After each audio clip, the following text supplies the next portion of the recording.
নবীজি সাল্লাল্লাহু আলাইহি ওয়াসাল্লাম বলেন,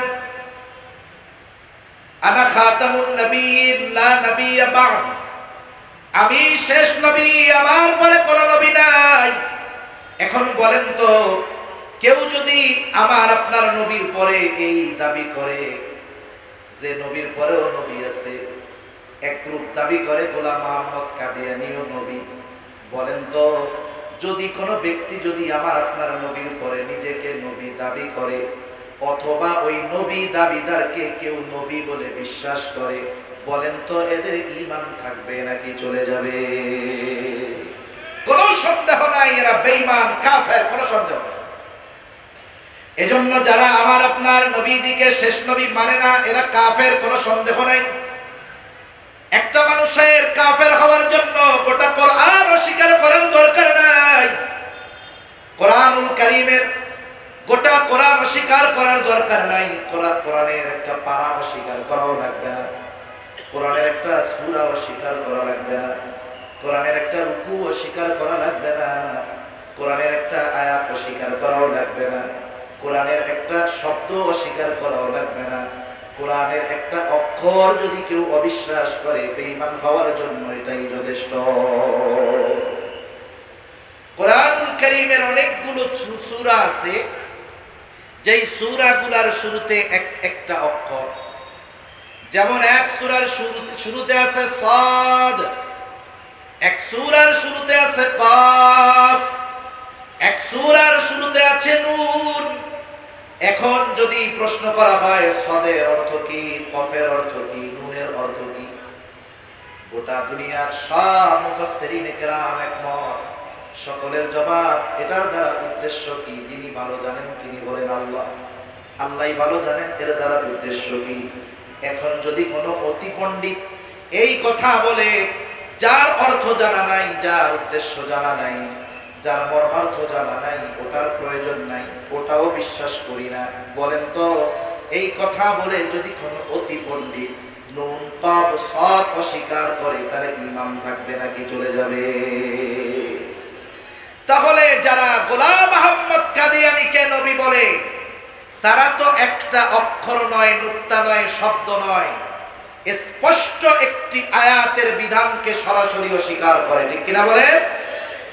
এখন কথা হলো, কাদিয়ানীরা কাফের, কোনো সন্দেহ নেই।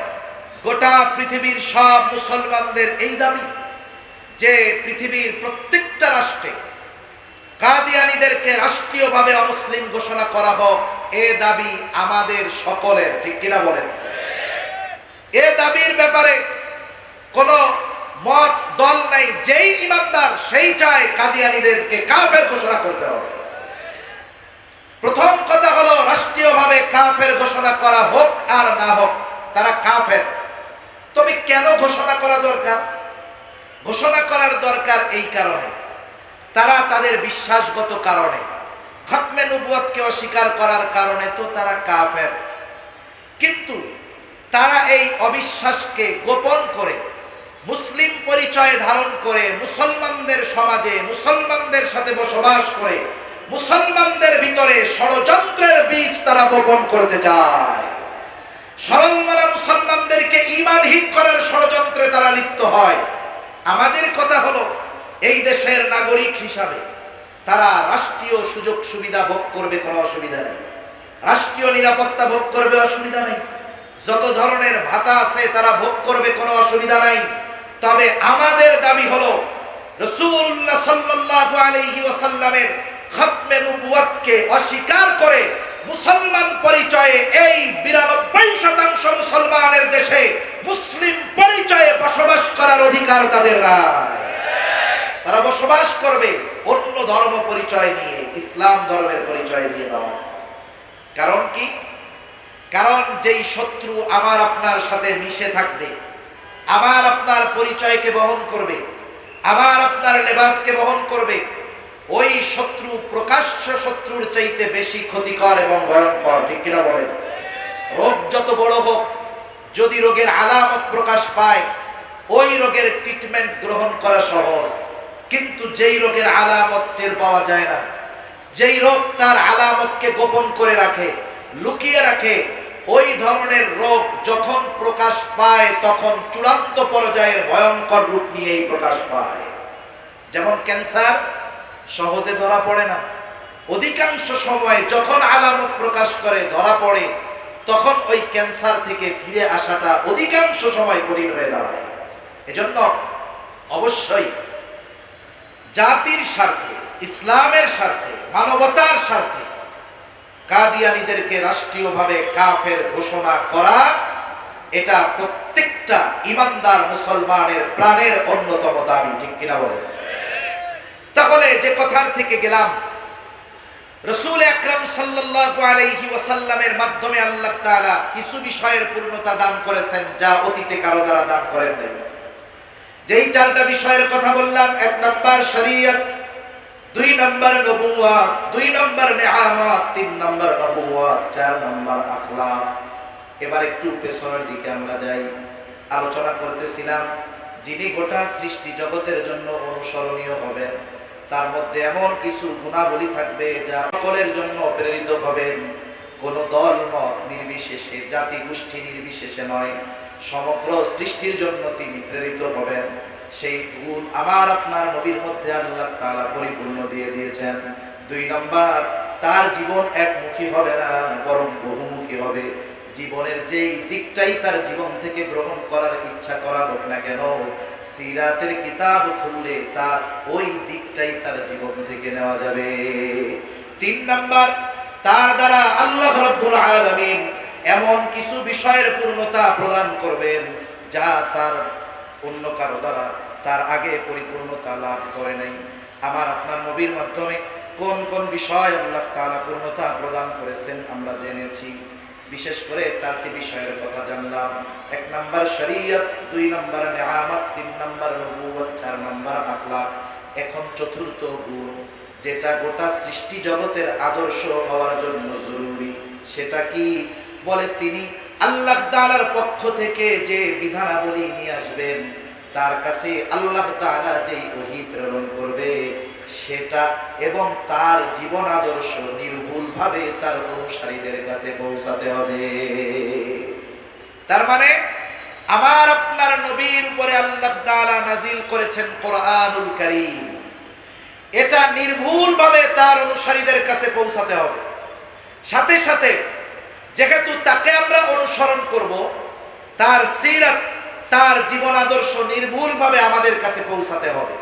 বলেন তো, নবীজির সুন্নাহ এবং আল্লাহ তাআলা যেই ওহী প্রেরণ করেছেন কোরআনুল কারীম, ১৫০০ বছর আগে নবীজি দুনিয়া থেকে গিয়েছেন ঠিক, কিন্তু নবীজির সুন্নাহ, হাদিস, কোরআনুল কারীম নির্ভুলভাবে তার উম্মতের কাছে সংরক্ষিত আছে না নাই? আছে।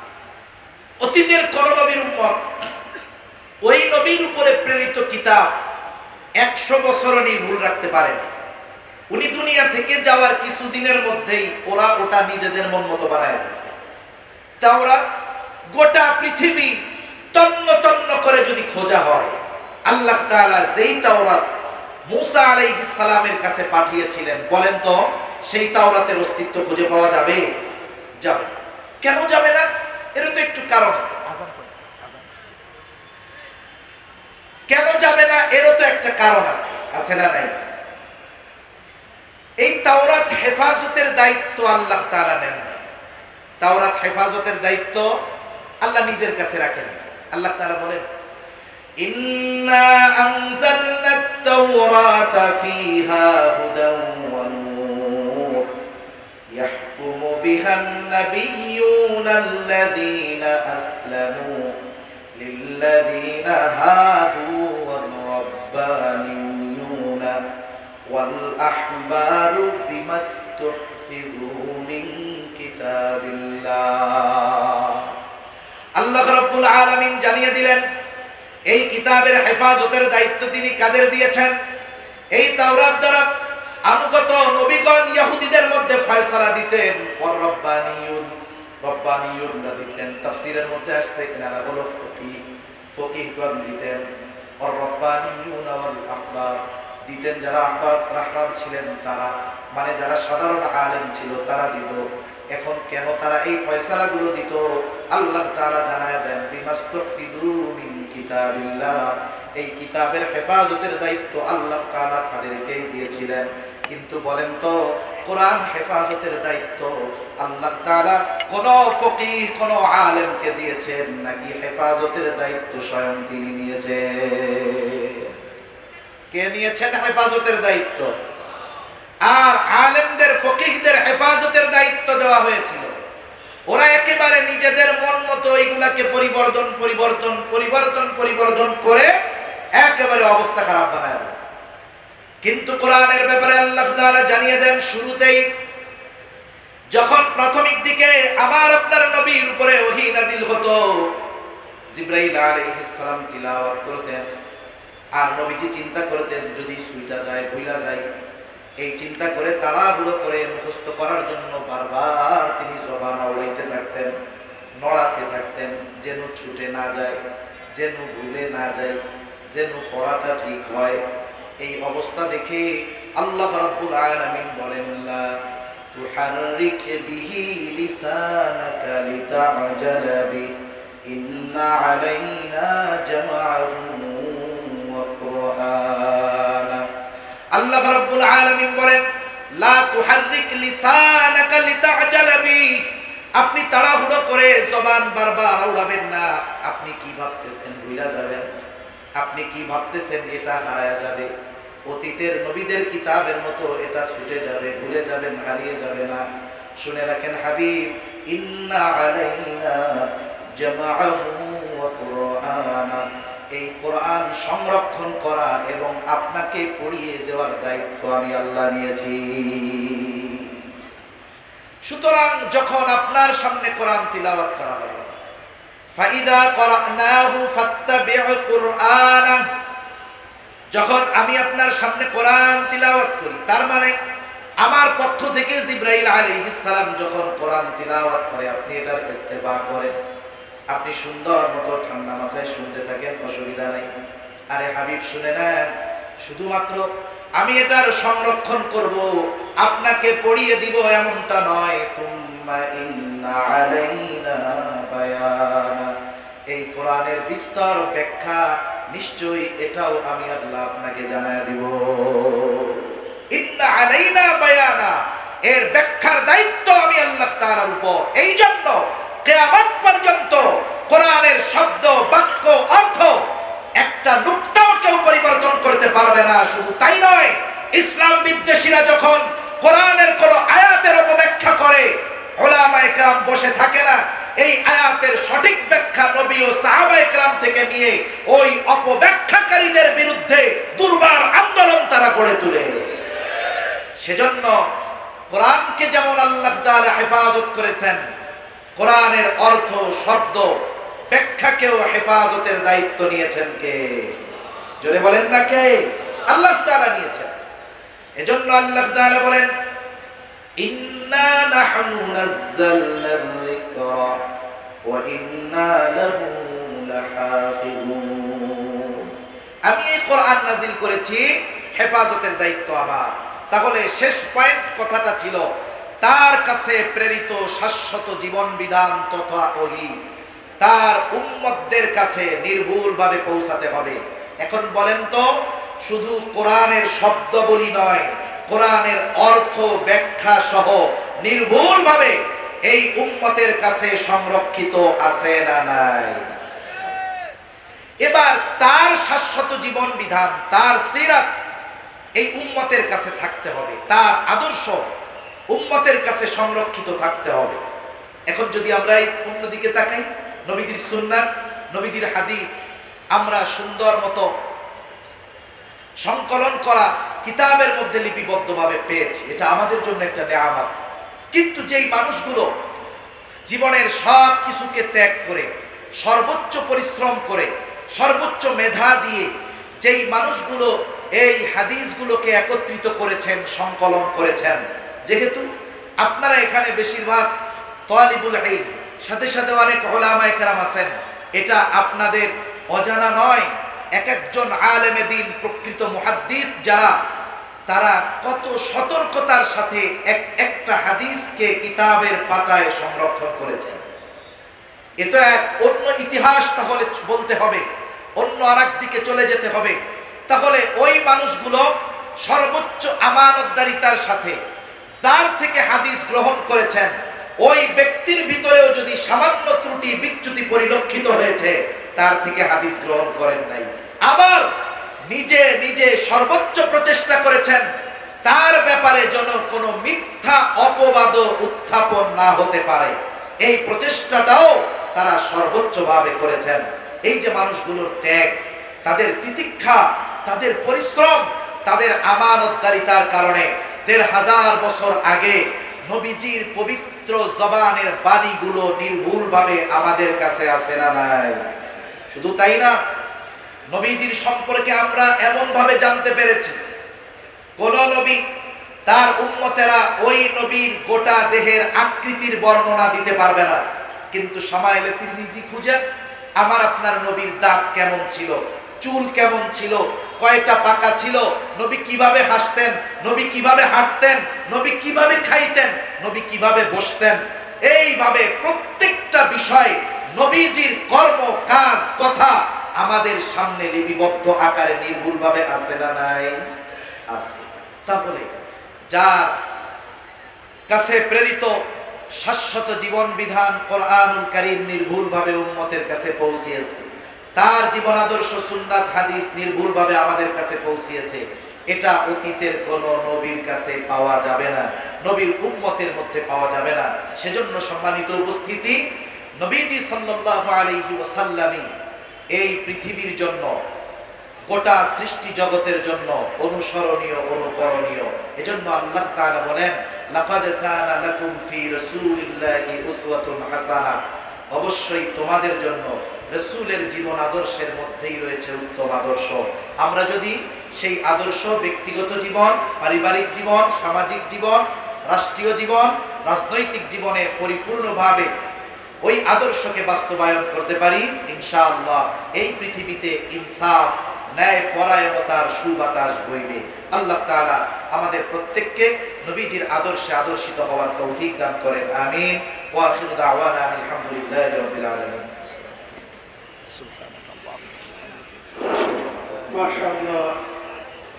যাওয়া লাগবে আমরা কিছু বাড়ি একবার বলছিলাম আমরা চা পাইবেন নদী না আছে কোন আমরা লারা লারা দিয়ে দেখিয়ে দিমু 100% দিয়ে দেখিয়ে আমরা পারলে দিয়ে আমরা পারলে দিয়ে এটা লাগছে এটা নারায়ণ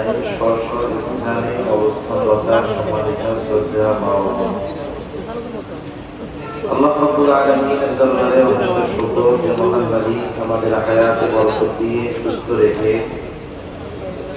হাদিসের ভাষায় জান্নাতে বাগানে আসা বসা কিছু কথা বলবার এবং শ্রবণ করবার সুযোগ যে মহান মালিক আমাদের দান করেছেন, মহান মালিককে খুশি করার জন্য মহব্বতের সাথে জবান খুলে অন্তর থেকে আমরা একবার কালিমাতুশ শুকর পাঠ করি, আলহামদুলিল্লাহ। অগণিত দুরূদ ও সালাত সাইয়্যিদুল আম্বিয়া আশরাফুল আম্বিয়া খাতামুল আম্বিয়া ইমামুল মুরসালিন রাহমাতুল লিল আলামিন মুহাম্মাদুর রাসূলুল্লাহ সাল্লাল্লাহু আলাইহি ওয়াসাল্লামের আমি আপনাদের সামনে পবিত্র কোরআন কারীম থেকে দুটো আয়াত ও রাসূল আকরাম সাল্লাল্লাহু আলাইহি ওয়াসাল্লামের হাদিস থেকে আয়াতদ্বয় ও হাদিসকে সামনে রেখে নির্ধারিত একটি বিষয়ের আলোকে কিছু কথা বলবার তৌফিক আল্লাহ তাআলা দান করেন, যে কথাগুলো আমাদের সকলের জন্য কল্যাণকর হয়, সকলে বলি আমিন। সম্মানিত উপস্থিতি, রাসূল আকরাম সাল্লাল্লাহু আলাইহি ওয়াসাল্লামের মহব্বত, ভালোবাসার সাথে আমাদের ঈমানের সম্পর্ক। নবীর প্রতি উম্মতের ভালোবাসা, এটা আপ ডাউন হওয়ার কোনো সুযোগ নেই। নবীর প্রতি উম্মতের ভালোবাসা সময়ের সাথে সাথে বাড়তে হবে, এটাই ঈমানের দাবি।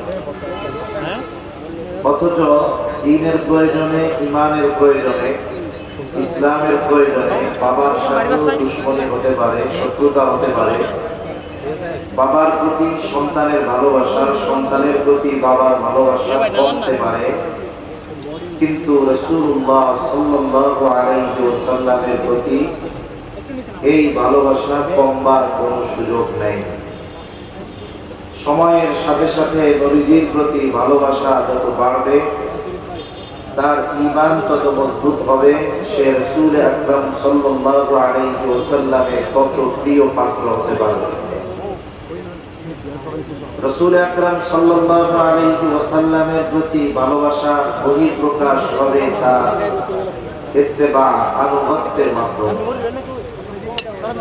শুধুমাত্র মৌখিকভাবে নবীজিকে ভালোবাসার কথা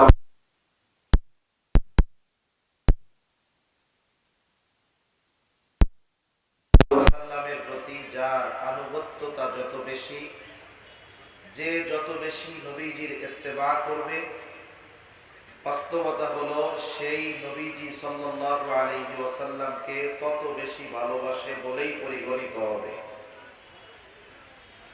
আর রাসূলুল্লাহ সাল্লাল্লাহু আলাইহি ওয়াসাল্লামের ইত্তেবা, অনুসরণ, তার আদর্শকে ধারণ করা, বাস্তব জীবনে পরিণত করা, এটা আল্লাহ রাব্বুল আলামিন সার্বজনীন করে দিয়েছেন।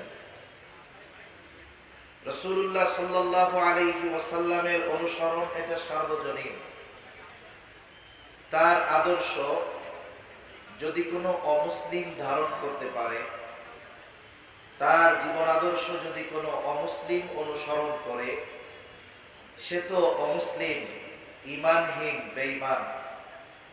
ঈমান না থাকার কারণে সে জান্নাতে যেতে পারবে না ঠিক, কিন্তু জাগতিক জগতে রাসূলুল্লাহ সাল্লাল্লাহু আলাইহি ওয়াসাল্লামের আদর্শকে ধারণ করার কারণে এই জাগতিক সফলতা সে অর্জন করবে। আবার যদি কোনো ঈমানদার রাসূল সাল্লাল্লাহু আলাইহি ওয়াসাল্লামের আদর্শকে নিজের জীবনের সাথে বাস্তবে পরিণত করে, তাহলে তার দুনিয়া আখিরাত উভয় জাহান উজ্জ্বল হয়ে যাবে। তার রাসূল আকরাম সাল্লাল্লাহু আলাইহি ওয়াসাল্লাম গোটা সৃষ্টি জগতের জন্য আদর্শ, অনুসরণীয়, অনুকরণীয়। এই বিষয়টাকে সামনে রেখে একটি প্রশ্নকে সামনে এনে মূলত আমি আলোচনা করতে চাই। রাসূলুল্লাহ সাল্লাল্লাহু আলাইহি ওয়াসাল্লামের জীবন আদর্শকে আমরা যদি তুলনা করি যে এক মজলিসে বা একদিনে বা কিছু সময় রাসূল সাল্লাল্লাহু আলাইহি ওয়াসাল্লামের গোটা জীবন, তার আখলাক, তার আদর্শ, তার চরিত্রের সৌন্দর্যকে যদি একদিনে মানুষের সামনে তুলে ধরার প্রচেষ্টা করা হয়, এটা অসম্ভব। আমার তো মনে হয় মহাসাগরের সবচাইতে গভীরতম জায়গা, ওই জায়গার তলদেশ খুঁজে পাওয়া সম্ভব। এভারেস্টের চূড়ায় বারবার মানুষ পৌঁছাচ্ছে, সেটা সম্ভব। কিন্তু প্রকৃতভাবে রাসূলুল্লাহ সাল্লাল্লাহু আলাইহি ওয়াসাল্লামের চরিত্রের সৌন্দর্য বর্ণনা করা, এটা দুনিয়ার মানুষের জন্য অসম্ভব। কেন অসম্ভব? কারণ এই দুনিয়াতে আমাদের চারিত্রিক সত্যায়ন সনদপত্র আমরা আনি হয়তো ইউনিয়ন চেয়ারম্যানের থেকে, পৌরসভার কাউন্সিলর অথবা মেয়র থেকে। অনেক সময় দেখা যায় এলাকার সবচাইতে বুজুর্গ ভালো মানুষটার চরিত্র যিনি সত্যায়ন করতেছেন, তিনি হলেন ওই এলাকার সবচাইতে বড় দুর্নীতিবাজ, চোর, খারাপ মানুষ। কিন্তু রাসূল আকরাম সাল্লাল্লাহু আলাইহি ওয়াসাল্লামের চরিত্রের মূল সত্যায়ন স্বয়ং আল্লাহ তাআলা কোরআনুল কারীমের মধ্যে করেছেন। এবং নবীজির চরিত্রের সত্যায়ন করতে গিয়ে আল্লাহ তাআলা বলেন, ওয়া ইন্নাকা লাআলা খুলুকিন আযীম, আপনি মহান চরিত্রে অধিষ্ঠিত। নবীজির এই মহান চরিত্রের গুণগান বর্ণনা বাস্তবিক পক্ষে দুনিয়ার কোনো মানুষের দ্বারা করা সম্ভব নয়। কারণ ওই চরিত্রকে আরশে আজিমের মালিক মহান চরিত্র বলে অভিহিত করেছেন। রাসূল আকরাম সাল্লাল্লাহু আলাইহি ওয়াসাল্লাম গোটা সৃষ্টি জগতের জন্য অনুসরণীয়। কেন? কোন কোয়ালিটির কারণে, কোন যোগ্যতা স্পেশাল ভাবে আমার আপনার নবীর মাধ্যমে থাকার কারণে তিনি গোটা সৃষ্টি জগতের জন্য অনুকরণীয়। এ পৃথিবীতে যারা সিরাতবিদ আছেন তাদের মত হলো এইরকম, ওই মানুষটি গোটা সৃষ্টি জগতের জন্য অনুসরণীয় হতে পারে যার মধ্যে কমপক্ষে 4টি বিষয় পাওয়া যাবে। কয়টি বিষয়? এই 4টি বিষয় যার মধ্যে পাওয়া যাবে, অথবা যিনি বিশ্ব জগতের জন্য অনুসরণীয় হবেন, এই 4 ধরনের কোয়ালিটি অবশ্যই তার মধ্যে থাকতে হবে, তবেই তিনি নির্দ্বিধায় বিনা প্রশ্নে গোটা সৃষ্টি জগতের জন্য অনুসরণীয় হতে পারবেন। সেই 4টি জিনিস আমরা জানবো ইনশাআল্লাহ। 1 নাম্বার, যেই জিনিসটা তার মধ্যে দরকার, যিনি গোটা সৃষ্টি জগতের জন্য অনুসরণীয় হবেন। 1 নাম্বার, সেই মহান ব্যক্তি কোনো নির্দিষ্ট জাতি, গোষ্ঠী, ব্যক্তি, এলাকা, সম্প্রদায়ের প্রতি প্রেরিত হতে পারবেন না। তিনি প্রেরিত হবেন গোটা সৃষ্টি জগতের সকলের জন্য। আমার আপনার নবীর আগে 1 লক্ষ মতান্তরে 2,24,000 নবী রাসূল এই পৃথিবীতে আগমন করেছেন। কোরআনুল কারীমের মধ্যে সর্বসাকল্য 25 জন নবী রাসূলের কথা আল্লাহ তাআলা উল্লেখ করেছেন। এদের মধ্যে কয়েকজন নবী রাসূলের ব্যাপারে আল্লাহ তাআলার বর্ণনা, যে তারা কোন জায়গার বা কাদের জন্য নবী ছিলেন। যেমন আল্লাহ তাআলা বলেন, ওয়া ইলা আদিন আখাহুম হুদা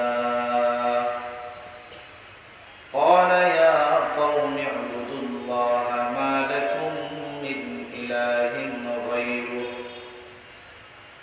আল্লাহ রাব্বুল আলামিন জানিয়ে দেন, আল্লাহ তাআলা হুদ আলাইহিস সালামকে তার ভাইদের জন্য নবী হিসাবে প্রেরণ করেছেন। আল্লাহ রাব্বুল আলামিন আদ গোত্রের জন্য হুদ আলাইহিস সালামকে নবী হিসাবে প্রেরণ করেছেন। ওয়া ইলা সামুদ আখাহুম সালিহা, সামুদ গোত্রের জন্য আল্লাহ তাআলা তাদের ভাই সালেহ আলাইহিস সালামকে নবী হিসাবে প্রেরণ করেছেন। ওয়া ইলা মাদিয়ানা আখাহুম শুআইবা, আল্লাহ তাআলা মাদিয়ানবাসীর জন্য তাদের ভাই শুআইব আলাইহিস সালামকে নবী হিসাবে প্রেরণ করেছেন। জলিলুল কদর পয়গম্বর মুসা আলাইহিস সালাম, কোরআনুল কারীমের মধ্যে এককভাবে সবচাইতে তার নামটা বেশি এসেছে। কত বড় জলিলুল কদর পয়গম্বর, তিনি সরাসরি আল্লাহ তাআলার সাথে কথা বলতেন। আল্লাহ তাআলা বলেন, ওয়া কাল্লামাল্লাহু মূসা তাকলিমা, সরাসরি আল্লাহ তাআলার সাথে মূসা আলাইহিস সালাম কথা বলতেন। কত বড় জলিলুল কদর পয়গম্বর, অথচ ইহুদিদের দাবি তিনি শুধু তাদের নবী, তিনি বনী ইসরাঈলীদের জন্য নবী। হযরত ঈসা আলাইহিস সালাম, আল্লাহ তাআলা তার মাধ্যমে কত বড় কুদরতের বহিঃপ্রকাশ ঘটিয়েছেন। তিনিও বনী ইসরাঈলীদের জন্য নবী। খ্রিস্টানদের দাবি, নাসারাদের দাবি তিনি হলেন শুধুমাত্র তাদের জন্য নবী। ইব্রাহিম আলাইহিস সালাতু ওয়াস সালাম, কত বড় জলিলুল কদর পয়গম্বর, আল্লাহ তাআলা বলেন, মিল্লাতা আবিকুম ইব্রাহিম হুয়া সাম্মাকুমুল মুসলিমিন। এই মিল্লাতের পিতা ইব্রাহিম আলাইহিস সালাম, তিনি আমাদের নাম রেখেছেন মুসলমান। তাহলে তিনি সব মুসলমানের পিতা, কিন্তু সব মুসলমানের জন্য নবী নয়।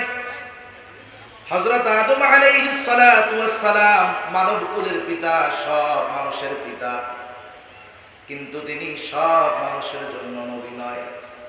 তাহলে আমার আপনার নবীজির আগে যত নবী দুনিয়ায় এসেছে, যত রাসূল এসেছে, কেউ কোন গোত্রের জন্য নেতা নবী, কেউ কোন এলাকার জন্য নবী, কেউ কোন বংশের জন্য নবী, কিন্তু আমার আপনার নবীর ব্যাপারে আল্লাহ তাআলা বলেন, হাবিব আপনি বলেন, কুল ইয়া আইয়ুহান নাসু ইন্নী রাসূলুল্লাহি ইলাইকুম জামিআ।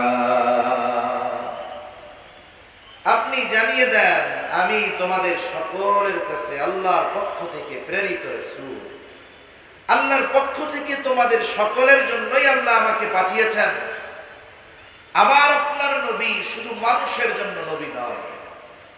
আল্লাহ তাআলা আমার আপনার নবীজির নবুয়তির পরিব্যাপ্তি নির্দিষ্ট কোন এলাকার মধ্যে সীমাবদ্ধ রাখেন নাই।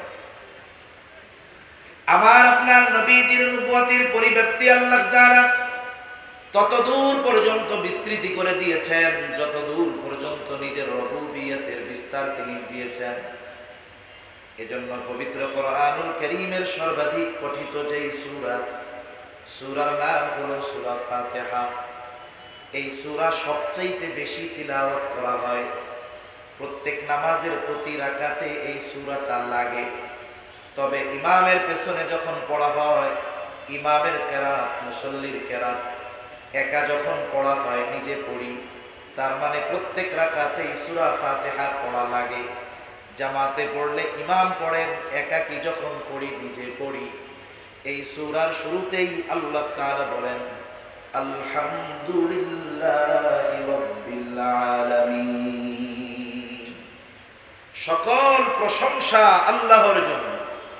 আল্লাহকে বলে যিনি জগৎ সমূহের রব, জগৎ সমূহের প্রতিপালক। আসলে এই পৃথিবী একটা জগৎ নয়। মহাকাশ নিয়ে যারা গবেষণা করে, মাঝে মধ্যে দেখবেন তারা যখন নতুন কোন জগতের বা গ্রহের সন্ধান পায়, এটা ফলাও করে আন্তর্জাতিক মিডিয়াগুলো প্রচার করে যে নাসা এত কিলোমিটার দূরে নতুন এক জগতের সন্ধান পেয়েছে। এরা নতুন এক জগতের সন্ধান পেয়ে গোটা বিশ্বে আলোড়ন সৃষ্টি করে ফেলে। অথচ আমার আপনার মালিক ১৫০০ বছর আগে এই দুনিয়ায় কোরআন নাজিল করে জানিয়ে দিয়েছেন যে এ জগৎ শুধু একটি নয়, আরো অগণিত জগৎ আল্লাহ তাআলা সৃষ্টি করে রেখেছেন। সুবহানাল্লাহ। এজন্য তাদের এই নতুন নতুন জগৎ আবিষ্কারে বাস্তবে অবাক হওয়ার কোনো কিছু নাই। কারণ তারা আবিষ্কার করার বহু আগে এই জগৎগুলোর অস্তিত্বের ঘোষণা আল্লাহ তাআলা আমাদেরকে দিয়ে দিয়েছেন।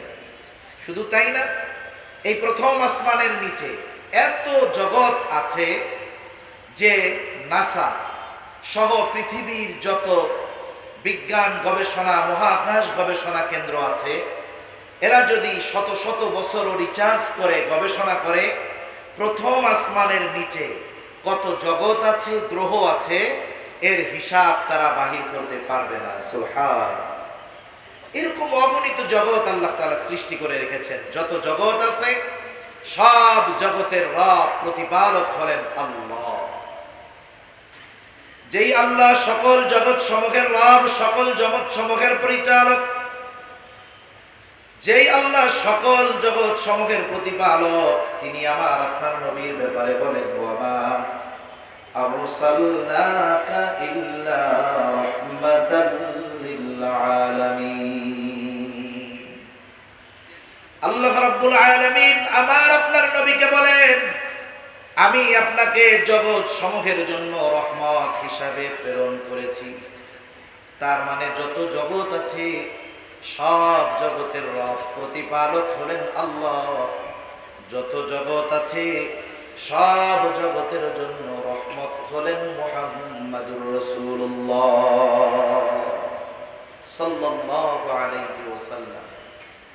এই সৃষ্টি জগতে একটা ইঞ্চি জায়গা নাই যেই জায়গার রব আল্লাহ তাআলা নন। একটা ইঞ্চি জায়গা সৃষ্টি জগতের কোথাও নেই। অনুরূপ ভাবে সৃষ্টি জগতের মধ্যে একটা ইঞ্চি জায়গা কোথাও নাই যেই জায়গার রহমত মুহাম্মাদুর রাসূলুল্লাহ সাল্লাল্লাহু আলাইহি ওয়াসাল্লাম নন। তার মানে আল্লাহ তাআলা আমার আপনার নবীজির নবুয়তির বিস্তৃতি কত দূর দিয়েছেন, নিজের রুবুবিয়তের বিস্তৃতি যত দূর, আমার আপনার নবীজির নবুয়তির বিস্তৃতি আল্লাহ তাআলা তত দূর পর্যন্ত দিয়েছেন, যেই জায়গার রব আল্লাহ ওই জায়গারও নবী মুহাম্মদুর রাসূলুল্লাহ সাল্লাল্লাহু আলাইহি ওয়াসাল্লাম। এজন্য কবি কত সুন্দর কথা বলেন, রবুবিয়ত খুদা কি হ্যায় জাহাঁ তক, নবুয়তি মুস্তাফা কি হ্যায় ওহা তক। তাহলে আমার আপনার নবী নির্দিষ্ট কোনো জাতি গোষ্ঠীর জন্য নবী নয়, নির্দিষ্ট কোনো এলাকার জন্য নবী নয়। আমার আপনার নবী হলেন গোটা সৃষ্টি জগতের জন্য নবী। বলেন তো এই বিশেষ গুণ আমার আপনার নবীর আগে আল্লাহ তাআলা কাউকে দিয়েছেন? দেন। তাহলে গোটা সৃষ্টি জগতের জন্য অনুসরণীয় অনুকরণীয় হওয়ার জন্য যেই বিশেষ গুণাবলীগুলো দরকার তার মধ্যে এক নাম্বার, তিনি গোটা সৃষ্টি জগতের জন্য প্রেরিত হবেন। আর আমার আপনার নবী গোটা সৃষ্টি জগতের জন্য নবী, কুল কায়নাতের জন্য নবী। দুই নাম্বার, তার জীবনটা হবে বহুমুখী জীবন। তার মানে তার জীবনে মানব জীবনের প্রতিটা দিক খুঁজে পাওয়া যাবে, প্রত্যেকটা বিষয় তার জীবন থেকে নেওয়া যাবে। কিন্তু আমার আপনার নবীর আগে যত নবী এসেছে, এক নবীর জীবন থেকে প্রত্যেকটা দিক মানুষের জন্য গ্রহণ করা সম্ভব নয়। একটা মানুষ তার গোটা জীবনে অনেকগুলো দিক থাকতে পারে। যেমন একটা মানুষ বিচারক হতে পারে, একটা মানুষ রাষ্ট্র পরিচালক হতে পারে, একটা যুবক স্বামী হতে পারে, এক সময় বৃদ্ধ হবে সে শ্বশুর হতে পারে, দাদা নানাও হতে পারে, এক সময় সে রাষ্ট্র পরিচালকও হতে পারে। এক কথায় মানুষের যত দিক আছে, পরিচয় আছে, সে যদি ওই পরিচয়টায় আদর্শবান হতে চায় তাহলে রাসূলুল্লাহ সাল্লাল্লাহু আলাইহি ওয়াসাল্লামের জীবন আদর্শের মধ্যে সেটা সে খুঁজে পাবে। যেমন মনে করেন একজন ব্যক্তি চিন্তা করলো আমি আদর্শ স্বামী হব। আদর্শ স্বামী হওয়ার জন্য সে চিন্তা করলো আমি অনুসরণ করব ঈসা আলাইহিস সালামকে। বাস্তবতা হলো কেউ যদি আদর্শ স্বামী হওয়ার জন্য ঈসা আলাইহিস সালামের জীবন আদর্শ থেকে আদর্শ স্বামীর গুণাবলী গ্রহণ করতে চায়, এটা সম্ভব নয়। কেন? কারণ উনি যতদিন এই দুনিয়াতে ছিলেন, আল্লাহ তাআলা ওনাকে আসমানে উঠিয়ে নিয়ে যাওয়ার আগ পর্যন্ত ঈসা আলাইহিস সালাম এই সময়টাতে বিবাহই করেন নাই। তাহলে যিনি বিবাহই করেন নাই তার থেকে আদর্শ স্বামী হওয়ার গুণ কোথায় পাওয়া যাবে? যাবে না। এখন কেউ যদি চিন্তা করে আমি একজন শাসক হয়েছি, আমি আদর্শ শাসক হব, তাহলে এক কাজ করা যায়, এই আদর্শ শাসকের গুণাবলী আমি মূসা আলাইহিস সালামের থেকে গ্রহণ করব। বাস্তবতা হলো মূসা আলাইহিস সালাতু ওয়াস সালাম বিশাল এক জামাতের নেতা ছিলেন, বনি ইসরাঈলদের নবী ছিলেন, কিন্তু উনি রাষ্ট্রকার্য পরিচালনা করেন নাই। এই জন্য কেউ যদি আদর্শ রাষ্ট্র পরিচালকের গুণ মূসা আলাইহিস সালাম থেকে গ্রহণ করতে চায়, এটা সম্ভব নয়, কারণ উনি রাষ্ট্র পরিচালক ছিলেন না। এখন যদি কেউ চিন্তা করে আমি আদর্শ বিচারক হব, আদর্শ বিচারক হওয়ার জন্য আমি কার আদর্শ গ্রহণ করব? উনি চিন্তা করলেন আমি আদম আলাইহিস সালাম থেকে আদর্শ বিচারকের গুণ অর্জন করব। তাহলে দেখা যাবে আদর্শ বিচারকের গুণ তিনি আদম আলাইহিস সালাতু ওয়াস সালাম থেকে পাবেন না। কিন্তু তিনি যদি আদর্শ বিচারক, আদর্শ রাষ্ট্রপ্রধান, আদর্শ শাসক, আদর্শ স্বামী, আদর্শ সেনাপতি, এক কথায় মানব জগতের যতগুলো দিক আছে প্রত্যেকটা দিকে সে যদি আদর্শ আচরণ, আদর্শ অর্জন করতে চায়, নবীজির জীবনীর মধ্যে যদি সে তালাশ করে, মানব জীবনের প্রত্যেকটা দিকের উত্তম আদর্শ নবীজির জীবন থেকে গ্রহণ করা যাবে। তাহলে আমার আপনার নবীজির জীবন একমুখী নয়। আবার এমন হতে পারে যে চিন্তা করতে পারি যে সুখের সময় তো কি করতে হবে বুঝলাম, কিন্তু দুঃখের সময় কি করব? যখন কষ্ট ক্লেশ বিপদ আপদ বালা মুসিবত আসবে, তখন কি করণীয়? আমি আপনি যদি নবীজির জীবনীর দিকে তাকাই, তাহলে কষ্ট ক্লেশ যখন ছিল, মুসিবত যখন ছিল, চতুর্দিকে শত্রুতাকে বেষ্টিত করে রেখেছিল, ওই অবস্থায় তিনি কেমন ভাবে জীবন পরিচালনা করেছেন এটা নবীর থেকে পাওয়া যাবে। নবীজি আনন্দের সময় কেমন ভাবে জীবন অতিবাহিত করেছেন নবীজির থেকে পাওয়া যাবে। এক কথায়, আমার আপনার নবীজির জীবন একমুখী নয়, আমার আপনার নবীজির জীবন বহুমুখী। আমার আপনার নবী শুধু মসজিদে নববীর মধ্যে ইমামতি করেন নাই, আমার আপনার নবীজি মসজিদে নববীর ভিতরে বসে রাষ্ট্র পরিচালনাও করেছেন, ঠিক কিনা বলেন? সেজন্য একটা মানুষ যদি জীবনের প্রতিটা দিক নবীজির জীবন থেকে গ্রহণ করতে চায়, নবীজির সিরাত অধ্যয়ন করলে এটা পাওয়া সম্ভব। তাহলে 2 নম্বর বিষয়টা হলো, যিনি গোটা সৃষ্টি জগতের জন্য অনুসরণীয় অনুকরণীয় হবেন, তার জীবনটা একমুখী হবে না, তার জীবনটা বহুমুখী হবে। মানুষ যদি কোনো বিষয় তার জীবন থেকে গ্রহণ করতে চায়, তাহলে নবীজির জীবনী সিরাত অধ্যয়ন করলে ওই জিনিসটা সে নবীজির জীবন থেকে পেয়ে যাবে। এই রকম বহুমুখী জীবন আল্লাহ তাআলা একমাত্র আমার আপনার নবী মুহাম্মদুর রাসূলুল্লাহ সাল্লাল্লাহু আলাইহি ওয়াসাল্লামকেই দান করেছে। অতীতের কোন নবীদের ব্যাপারে ব্যাপকভাবে প্রত্যেকটা জিনিসের ক্ষেত্রে পরিপূর্ণ বিষয় অর্জন করা অসম্ভব। 3 নাম্বার, তার মধ্যে যেই গুণগুলো থাকবে, 3 নাম্বার বিষয় হলো তার দ্বারা এমন কিছু পূর্ণতা লাভ করবে যা তার আগে পূর্ণতা লাভ করে নাই। এমন কিছু বিষয় আছে, গুরুত্বপূর্ণ বিষয়, যে বিষয়গুলো আমার আপনার নবীর আগে আল্লাহ তাআলা পূর্ণতা প্রদান করেন নাই। কি বিষয়? যেগুলো আমার আপনার নবীর মাধ্যমে আল্লাহ তাআলা পূর্ণতা প্রদান করেছেন। 1 নাম্বার, আল্লাহ তাআলা আমার আপনার নবীজির মাধ্যমে আমাদের জীবন ব্যবস্থায় পূর্ণতা আল্লাহ তাআলা প্রদান করেছে। আল্লাহ রাব্বুল আলামিন পবিত্র কোরআনুল কারীমের সূরা মায়েদার 3 নম্বর আয়াতের মধ্যে জানিয়ে দেন, আল-ইয়াওমা আকমালতু লাকুম দীনাকুম ওয়া আতমামতু আলাইকুম নি'মাতি ওয়া রাদিতু লাকুমুল ইসলাম দীনা। এই আয়াতের তাফসীরের মধ্যে এসেছে, একজন ইহুদি খলিফাতুল মুসলিমিন হযরত ওমর রাদিয়াল্লাহু তাআলা আনহুর কাছে এসেছেন।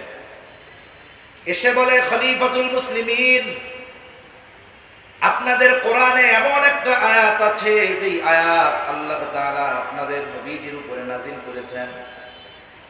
আল্লাহ তাআলা যদি এই আয়াত তাওরাতের মধ্যে নাযিল করতেন, মুসা আলাইহিস সালামের উপরে নাযিল করতেন, যেই দিন এই আয়াত আল্লাহ তাআলা নাযিল করতেন, ওই দিনটাকে আমরা ঈদের দিন বানায় নিতাম। হযরত ওমর রাদিয়াল্লাহু তাআলা আনহু বলেন, কোন সে আয়াত? যেই আয়াত যদি তাওরাতে নাযিল হতো তাহলে ওই দিনটাকে তোমরা ঈদের দিন বানায় নিতা। এইবার ইহুদি বলে, আয়াতটা হলো এই আয়াত, আল-ইয়াওমা আকমালতু লাকুম দীনাকুম ওয়া আতমামতু আলাইকুম নি'মাতি ওয়া রাদিতু লাকুমুল ইসলাম দীনা। তৃতীয় আয়াতের একটা অংশ বলে, এটা যদি তাওরাতে নাযিল হতো ওই দিনটাকে আমরা ঈদের দিন বানায় নিতাম আনন্দে খুশিতে। হযরত ওমর রাদিয়াল্লাহু তাআলা আনহু বলেন, এই আয়াত কোন দিন, কোথায়, কার উপরে নাযিল হয়েছে আমি এটা জানি। এই আয়াত জুমার দিন, আবার ওই দিন ছিল ইয়াউমে আরাফা, জাবালে রাহমাত। ওই স্থানে মুহাম্মদুর রাসূলুল্লাহ সাল্লাল্লাহু আলাইহি ওয়াসাল্লামের উপরে আল্লাহ তাআলা এটা নাযিল করেছে। এই আয়াতের মধ্যে আরো কিছু দিক নির্দেশনাবলী আল্লাহ তাআলার পক্ষ থেকে আছে, বিধিবিধান আছে। মুফাসসিরিনে কেরাম বলেন, আল্লাহ তাআলা এই আয়াত নাযিল করার অন্যতম কারণ, ইসলামের জন্য যত বিধিবিধান বিধিনিষেধ প্রয়োজন ছিল এই পর্যন্ত মোটামুটি সব কিছু আল্লাহ তাআলার পক্ষ থেকে নাযিল হয়ে গেছে। তার মানে মুসলমানেরা কিয়ামত পর্যন্ত তাদের জীবন কিভাবে পরিচালিত করবে, এর জন্য যত দিক নির্দেশনা বিধিনিষেধ দরকার সব কিছু আল্লাহ তাআলা পরিপূর্ণভাবে নাজিল করে দিয়েছেন, পরিপূর্ণ হয়ে গিয়েছে।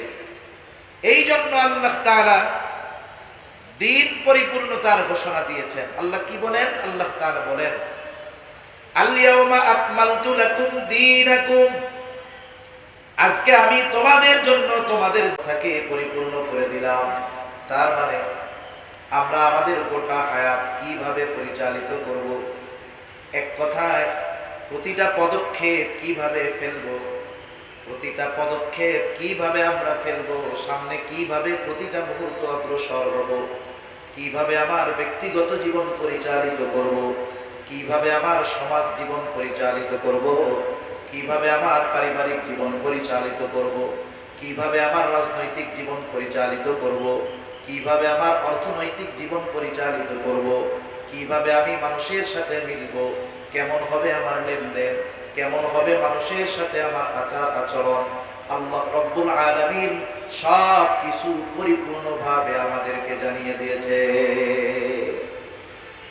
মানব জীবনের এমন একটা দিক নাই যেই দিক কোরআন এবং হাদিসের মধ্যে বর্ণিত নাই, এমন একটা বিষয় নাই যেই বিষয়ের সমাধান কোরআন সুন্নাহর মধ্যে নাই। ইসলাম আমাদেরকে পরিপূর্ণ এক জীবন ব্যবস্থা দিয়েছে।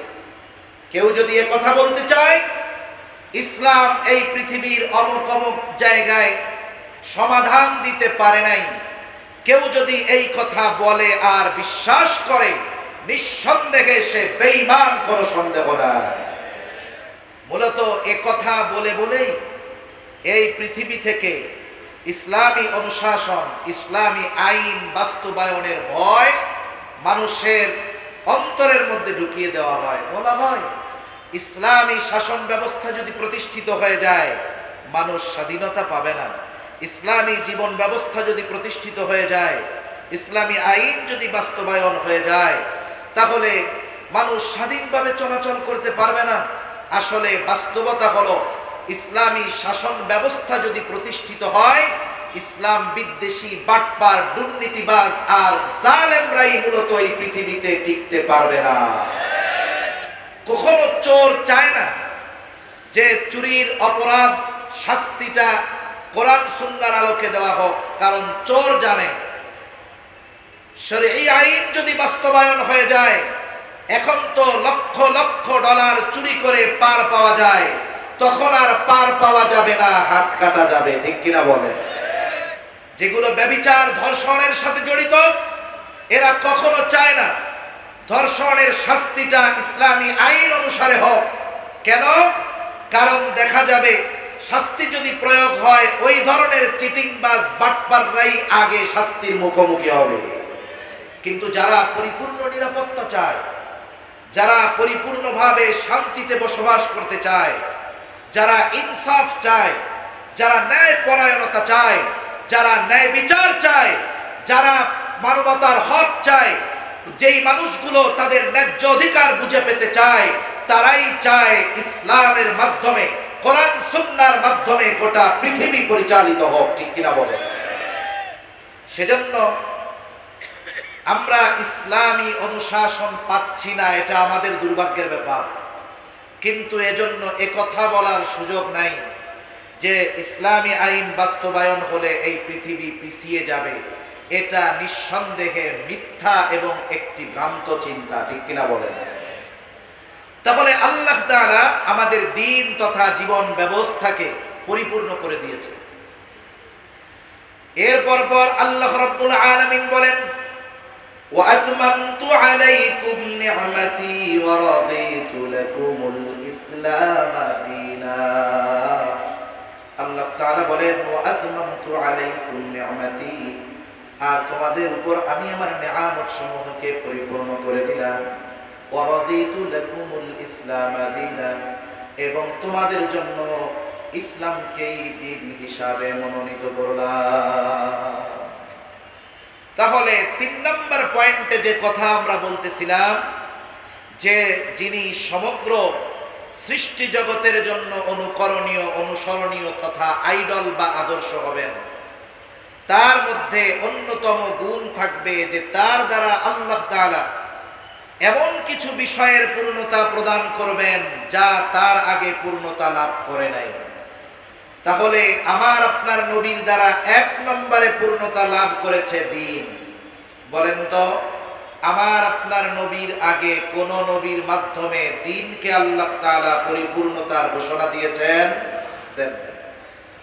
তাহলে 1 নম্বর, আমার আপনার নবীর মাধ্যমে আল্লাহ তাআলা দ্বীনকে পরিপূর্ণতা দিয়েছেন। 2 নম্বর, আমার আপনার নবীর মাধ্যমে আল্লাহ তাআলা নিয়ামতের পূর্ণতা প্রদান করেছেন। যেই বাক্যের মধ্যে দ্বীন পরিপূর্ণতার ঘোষণা আল্লাহ তাআলা দিয়েছেন, ওই বাক্যের মধ্যেই নিয়ামত পরিপূর্ণতার ঘোষণা আল্লাহ তাআলা দিয়েছেন। কারণটা কি? বুজুর্গানে দ্বীন বলেন, এখানে একটা বিষয় তো বোঝাই যায়, যেখানেই পরিপূর্ণ দ্বীন সেখানেই আল্লাহ তাআলার পক্ষ থেকে পরিপূর্ণ নিয়ামত।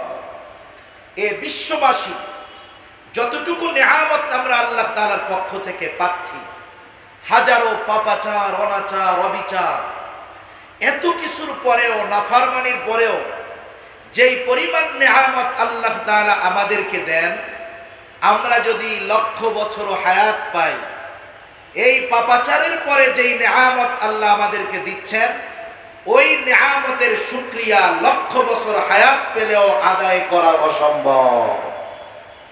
তাহলে আমরা যদি পরিপূর্ণ দ্বীন মানতাম, তাহলে কি পরিমাণ নিয়ামত আল্লাহ তাআলা আমাদেরকে দিতেন। আল্লাহ রাব্বুল আলামিন পরিপূর্ণ দ্বীন যদি আমরা মানতে পারতাম, আল্লাহ তাআলা তো আমাদের জন্য আসমান এবং জমিনের বরকতের দরজাগুলো খুলে দিতেন।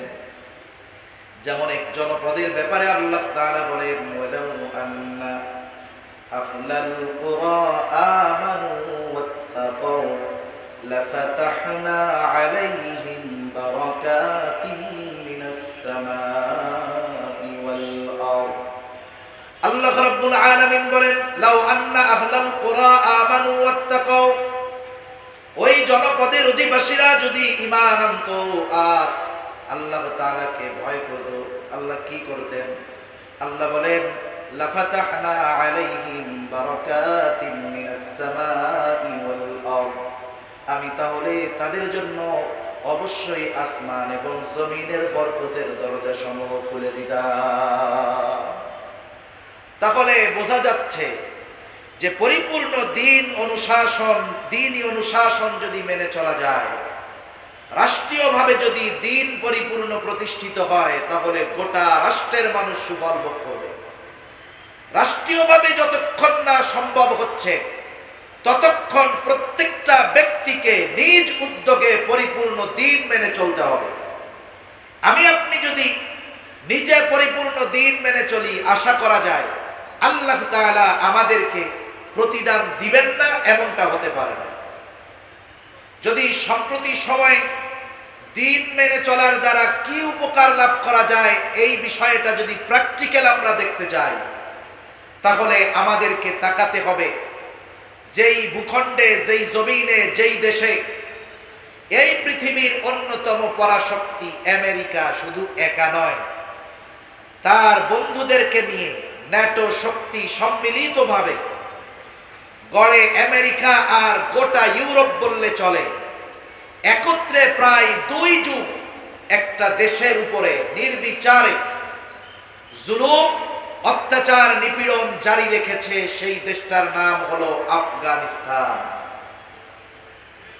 2 যুগ ধরে তাদের যত স্থাপনা আছে, যখন যেখানে খুশি, যেভাবে খুশি বোমা হামলা করে লক্ষ লক্ষ মানুষকে নির্বিচারে শহীদ করে, যেমনটা তাদের ছত্রছায়ায় এখন পর্যন্ত ফিলিস্তিনে অবৈধ রাষ্ট্র ইসরায়েল যেই গণহত্যা পরিচালিত করে যাচ্ছে, এই আমেরিকার ছত্রছায়ায় বাস্তবতা হলো মুসলমানদেরকে বোমা হামলা করে, অস্ত্র দিয়ে গুলি করে, হত্যা করে, বোমা মেরে শহীদ করে ফেলা যাবে, কিন্তু মনে রাখতে হবে মুসলমান নিধনের এই খেলায় মেতে ইসলামকে কখনো নিশ্চিহ্ন করা যাবে না।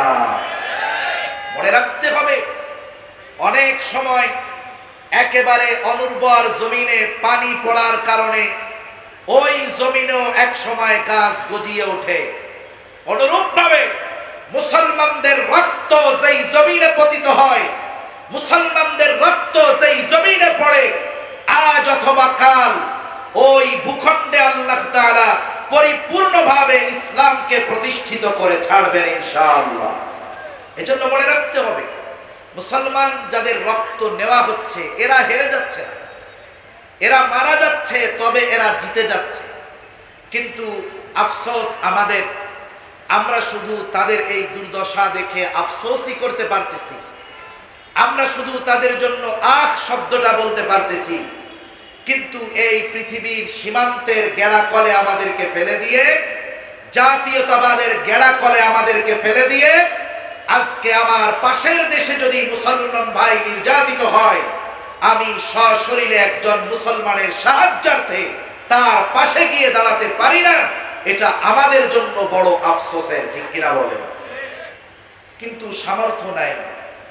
কমপক্ষে আমাদের উচিত ওই মাজলুম ভাইদের জন্য আল্লাহ তাআলার কাছে দোয়া করা, আর নিজেদের অক্ষমতার জন্য বারবার আল্লাহ তাআলার কাছে ক্ষমা চাওয়া, যে আল্লাহ, আমরা তো অক্ষম, মন চাইলেও পারি না, কিন্তু আপনি তো মহান, আপনি তো আজিজ, আয় আল্লাহ, আপনি আমাদের ভাইদের জন্য সাহায্যকারী হয়ে যান।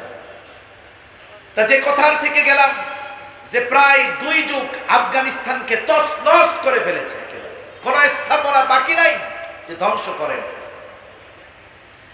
এরপরে তারা কি করলো, যখন দেখলো 2 যুগ ধরে এত পরিমাণ ব্যয় করা হলো কিন্তু তাদেরকে একেবারে নিশ্চিহ্ন করে দেওয়া যায় নাই, এখন তারা চিন্তা করছে এইখানে যদি সময় ক্ষেপণ করি, অর্থ ব্যয় করি, দেউলিয়া হওয়া ছাড়া আর কোনো পথ নাই। এইবার তারা তাদের হাতে দেশকে সঁপে দিয়ে আস্তে করে রাতের আধারে পালিয়ে যার যার স্থান চলে গেল। আমেরিকা চলে গেল, নেটোর সদস্যভুক্ত দেশগুলো প্রত্যেকে তার দেশে ফিরে গেল। যাওয়ার সময় চিন্তা করেছে ওই দেশের যত রিজার্ভ আছে, ওই দেশের যত সম্পদ আছে, সবগুলোকে তারা নিয়ে গেছে, তাদের হাতে দায়িত্ব তুলে দিয়ে গেল। ইমারাতে ইসলামিয়া প্রতিষ্ঠিত হয়ে গেল, একেবারে শূন্য একটা দেশ তাদের হাতে তুলে দিয়ে গেল। আর তারা চিন্তা করলো, যেহেতু হাতে কোনো পয়সা নাই, দেশ চালাবে কেমনে? এমনি কিছুদিন পর ওই দেশের লোকজন বলা শুরু করবে, আগেই ভালো ছিলাম। আগেই ভালো ছিলামের গল্প শুনেন না আপনারা? বুঝেন নাই? দেখবেন কিছু মানুষ আছে বলবে, আয় রে 3 মাস 6 মাস আগেই ভালো ছিলাম। একটু সবজি টবজির দাম সিন্ডিকেট করে ফ্যাসিবাদীর দোসরেরা দাম বাড়ায় দিছে, আর কিছু মানুষ স্লোগান দেওয়া শুরু করছে, আগেই ভালো ছিলাম। আচ্ছা বলেন তো, আগেই ভালো ছিলাম এই কথাটা 6 মাস আগে যারা ক্ষমতায় ছিল তাদের সামনে গলা উঁচু করে ফেসবুকে, মাইকে, মোবাইলে এই কথা কি বলতে পারছেন যে এই শাসকদের আগের শাসকের সময়ই ভালো ছিলাম? বলা গেছে?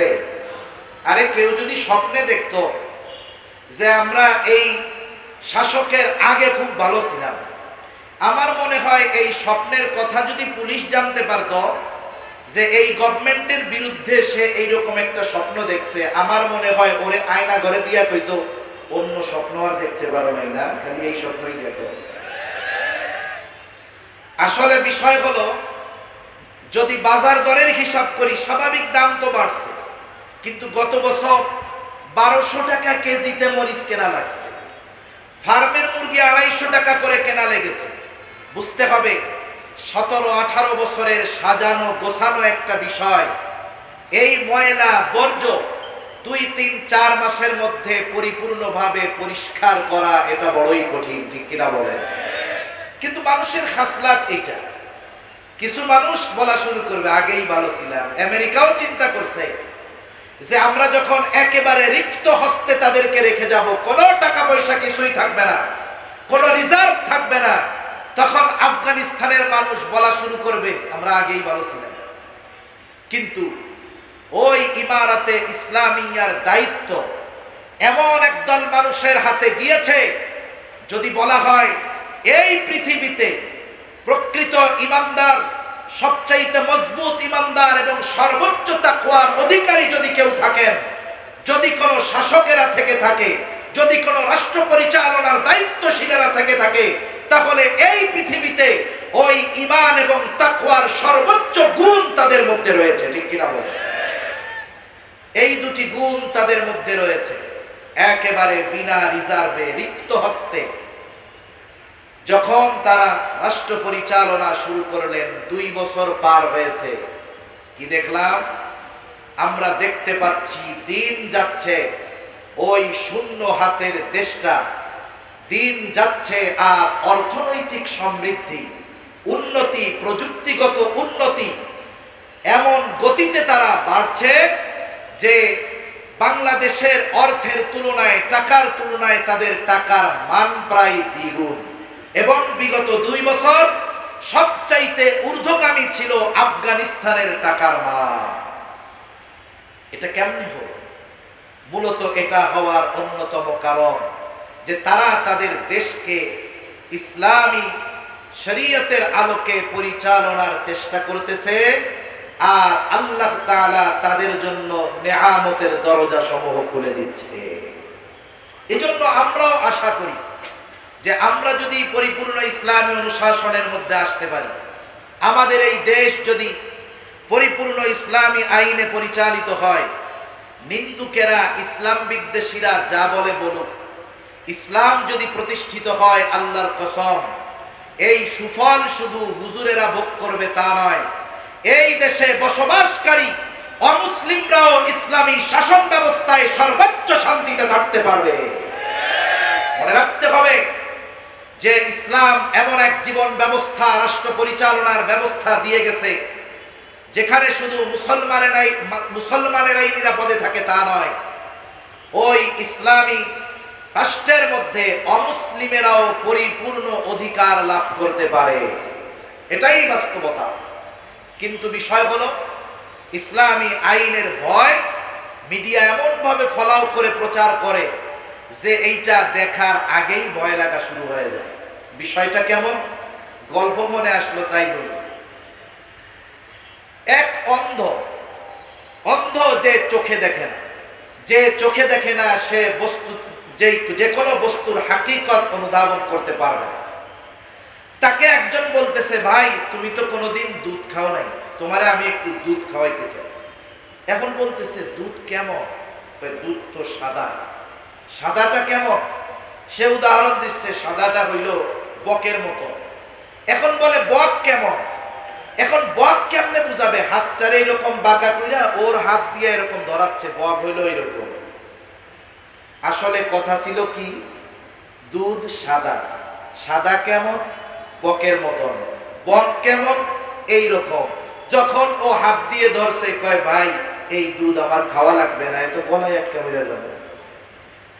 তাহলে আসলে যারা ইসলাম সম্পর্কে অজ্ঞ, অনভিজ্ঞ, ইসলাম সম্পর্কে যাদের পরিপূর্ণ জ্ঞান নাই, ইসলামী অনুশাসনের সুফল সম্পর্কে যারা অজ্ঞ, এই মানুষগুলাকে ভয় ভীতি দেখিয়ে, ইসলামী শাসনের ভয় ভীতি অন্তরে ঢুকিয়ে এরা বলে তোমরা নামাজ কালাম পড়ো, রোজা রাখো, সব করো, কিন্তু ইসলামী আইন, শরিয়া আইন, খিলাফা এটা বাস্তবায়ন হওয়ার দরকার নেই। এজন্য দেখবেন সমাজে অনেক মানুষ আছে 5 ওয়াক্ত নামাজ পড়ে কিন্তু খিলাফা চায় না, খেলাফত চায় না, পরিপূর্ণ ইসলামী অনুশাসন চায় না। বলেন তো এই ধরনের নামাজি হাজি মানুষ এই সমাজে কম না বেশি? নিঃসন্দেহে বেশি। তাই এক কথার থেকে অন্যদিকে চলে গেলাম যে যেখানেই শরিয়াত সেখানেই পরিপূর্ণ নেয়ামত। আমরা যদি আল্লাহর পক্ষ থেকে পরিপূর্ণ নেয়ামত পেতে চাই, তাহলে পরিপূর্ণ শরীয়তের অনুশাসন ছাড়া সম্ভব নয়। তাহলে আমার আপনার নবীর মাধ্যমে আল্লাহ তাআলা যেই বিষয়গুলোর পূর্ণতা প্রদান করেছেন, 1 নম্বরে শরীয়ত, 2 নম্বরে নেয়ামত, 3 নম্বর আমার আপনার নবীজির মাধ্যমে আল্লাহ তাআলা উত্তম আখলাকের পরিপূর্ণতার ঘোষণা দিয়েছেন। আল্লাহ তাআলা আমার আপনার নবীজির ব্যাপারে বলেন ওয়া ইন্নাকা লাআলা খুলুকিন আযীম, আপনি মহান চরিত্রে অধিষ্ঠিত। সাথে সাথে আমার আপনার নবীর আগে যত নবী দুনিয়ায় এসেছে সব নবী উত্তম চরিত্রওয়ালা, কোনো সন্দেহ নেই। কিন্তু আমার আপনার নবী শুধু উত্তম চরিত্রওয়ালা নবী নয়, নবীজি নিজেই বলেন ইন্নামা বুইসতু লিউতাম্মিমা মাকারিমাল আখলাক। নবীজি সাল্লাল্লাহু আলাইহি ওয়াসাল্লাম বলেন আমাকে উত্তম চরিত্রে পরিপূর্ণতা প্রদানার্থে প্রেরণ করা হয়েছে। তার মানে আমার আপনার নবী শুধু উত্তম চরিত্রওয়ালা নবী নয়, আমার আপনার নবী হলেন উত্তম চরিত্রে পরিপূর্ণতা দান করেনেওয়ালা নবী। মানব জীবনের যতগুলো দিক আছে চরিত্রের সাথে সম্পৃক্ত, আমাদের সমাজে অনেক ভালো মানুষ আছে, কিন্তু সেই ভালো মানুষটা সব দিক দিয়ে ভালো না। মনে করেন পারিবারিক ভাবে একটা লোকের কিন্তু একটা পরিচয় থাকে না, পারিবারিক ভাবেও অনেক পরিচয় থাকে। আমি মাঝে মধ্যে বলি আর যে একটা ছোট বাচ্চা একেবারে সর্বপ্রথম সে যখন ভূমিষ্ঠ হলো তার পরিচয় কি থাকে, বলে ও অমুকের সন্তান, মানে সে একজনের ছেলে সন্তান। এইবার সে একটু বড় হয়েছে, আল্লাহ তাআলা তাকে একটা ভাই অথবা বোন দিয়েছে, এবার তার আরেকটা পরিচয় বাড়ছে। এবার সে শুধু একজনের সন্তান নয়, সে একজনের ভাইও। এরপরে সে আর একটু বড় হলো, প্রাপ্তবয়স্ক যখন হয়েছে এবার তাকে বিবাহ দেওয়া হয়েছে। যখন বিবাহ দেওয়া হলো তার আরেকটা পরিচয় বেড়ে যায়, সে এখন একজনের স্বামী হয়, ঠিক কিনা বলেন? এইবার আল্লাহ তাআলা তাকে যখন একটা বাচ্চা দেয় তার পরিচয় আরেকটা বাড়ে, সে এখন বাবাও হয়। আবার তার সন্তান বিবাহ দেয়, তার পরিচয় বাড়ে, সে তখন শ্বশুরও হয়ে যায়। আবার যদি ছেলের ঘরে একটা ছেলে আল্লাহ দেয় তার পরিচয় বাড়ে, সে শ্বশুর হয়। মেয়ের ঘরে ছেলে হলে সে নানা হয়ে যায়, ছেলের ঘরে ছেলে হলে দাদা হয়ে যায়। এইরকম পারিবারিক ভাবে একটা মানুষের অনেক পরিচয় থাকে। অনেকে আছে ছেলে হিসাবে ভালো কিন্তু ভাই হিসাবে ভালো হতে পারে নাই, ভাই হিসাবে ভালো বাবা হিসাবে ভালো হতে পারে নাই, বাবা হিসাবে ভালো স্বামী হিসাবে ভালো হতে পারে নাই, স্বামী হিসাবে ভালো শ্বশুর হিসাবে ভালো হতে পারে নাই। তার কম বেশ থাকে, এক পরিচয় একটু বেশি ভালো আর একটা একটু কম ভালো। কিন্তু আমার নবীর শুধু পারিবারিক পরিচয় নয়, যতগুলো পরিচয় আছে প্রত্যেকটা জায়গায় আমার আপনার নবীজির চরিত্র হলো 100 সুবহানাল্লাহ। কোন জায়গায় এমনটা নয় বাবা হিসাবে 99% ভালো, শ্বশুর হিসাবে 100% ভালো, সাথী হিসাবে 95% ভালো, এমন নয়। বরং আমার আপনার নবীজির যতগুলো পরিচয় আছে প্রত্যেকটা জায়গায় পরিপূর্ণ উত্তম আখলাকের অধিকারী আমার আপনার নবী। সুবহানাল্লাহ, এমন এক নবী আমাদেরকে আল্লাহ দান করেছেন। তাহলে নবীজির মাধ্যমে আল্লাহ তাআলা উত্তম চরিত্রে পরিপূর্ণতা প্রদান করেছেন। 4 নম্বর, আমার আপনার নবীজির মাধ্যমে আল্লাহ তাআলা নবুয়তকে পরিপূর্ণতা প্রদান করেছেন। আল্লাহ তাআলা বলেন মা কানা মুহাম্মাদুন আবা আহাদিন মির রিজালিকুম ওয়ালাকিন রাসূলুল্লাহি ওয়া খাতামান নাবিয়্যিন। আল্লাহ রাব্বুল আলামিন বলেন মুহাম্মদ সাল্লাল্লাহু আলাইহি ওয়াসাল্লাম তোমাদের কোন পুরুষের পিতা নন।